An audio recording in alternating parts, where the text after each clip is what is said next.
You ever come back from a funeral, just dead tired from crying and 3 straight days of cheap motel coffee and find out your damn house has been sold without your permission? Yeah.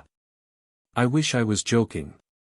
I stood in the gravel driveway, holding a crumpled bag of trail mix and a funeral pamphlet with my uncle's face on it, while a couple from Ohio waved at me from my front porch like I was trespassing.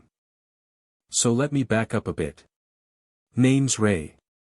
I'm a retired lineman, worked the high wires for 30 years, saved up enough to buy this old hunting cabin up in northern Colorado. It ain't fancy, but I fixed it up with my own hands: new roof, solar panels, septic upgrade. Off-grid dream, right? I only used it a few months out of the year, but it was my sanctuary. Nobody around but elk and owls at least, until the HOA got formed 3 years ago by a bunch of new folks who bought land nearby. And leading that charge? The Karen sisters Marla and Donna.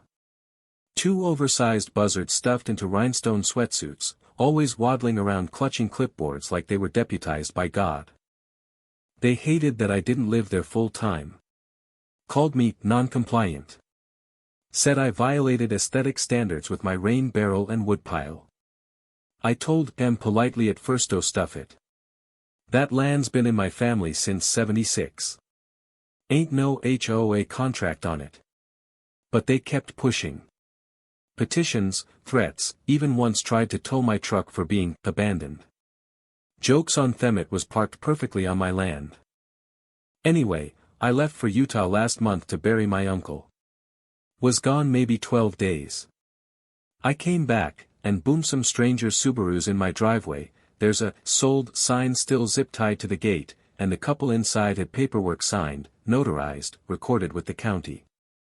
My jaw hit the dirt. I called the sheriff. He scratched his head and said, "Well, Ray, says here it was sold by the HOA on behalf of an absent member." What the hell? I start digging. Turns out, the Karen sisters had gotten a judge's emergency order claiming the cabin was abandoned and deteriorating, and get this, they used photos from 2019 before I fixed the place up. Photos they took themselves. Photoshopped garbage bags in the yard. Claimed it was a biohazard. They even forged some meeting minutes where I agreed to hand over the property for auction. Unbelievable. At this point, I'm burning hotter than a propane tank in a wildfire.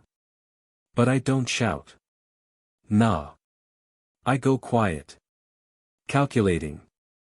I head to the county records office and start flipping through deeds and zoning maps like I'm Nicolas Cage looking for treasure.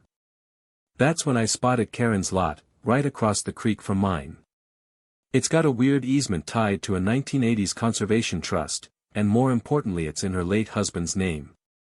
She never filed the probate. Technically. Legally. She doesn't own it.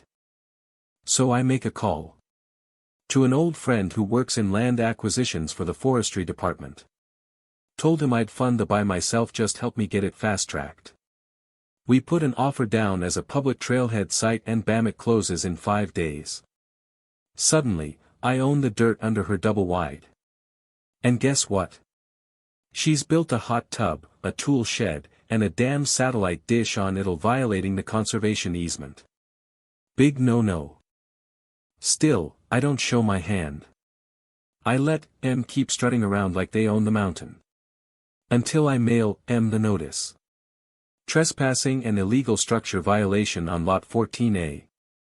Remove all personal property within 72 hours or face legal action.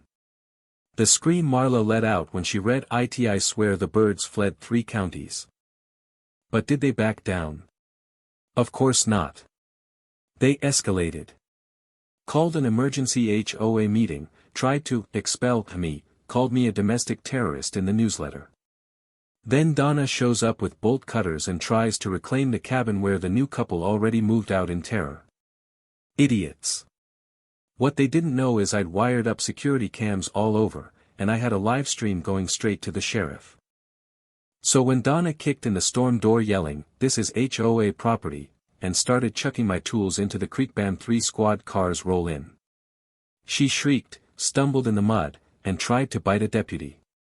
Marla came waddling out with her dog leash in one hand and a casserole in the other, yelling about property rights. Too late. The best part? When the county prosecutor got wind of the forged signatures and fake court orders. Suddenly, I'm getting thanked by officials. They raided the HOA officeka Marla's garage and found a whole filing cabinet of fraudulent junk. Multiple foreclosures, they pulled on absentee owners, some serving overseas, some in hospitals. Real grimy stuff. Now they're facing charges. Wire fraud, real estate fraud, elder abuse. Their own lawyer jumped ship. The HOA's been dissolved. And me? I got my cabin back. Plus, I now own their old lot, which I've generously donated to the county as a trailhead and picnic site named Karen's Folly. With a plaque. I paid extra for that. So yeah. If you ever hear a couple Karens talking about protecting the neighborhood with clipboards in hand, run. Or better yet, record them. You never know when you'll need to buy the ground right out from under their feet. Ever had someone try to steal your land or home while smiling to your face? Drop your story below, I'll be reading every one.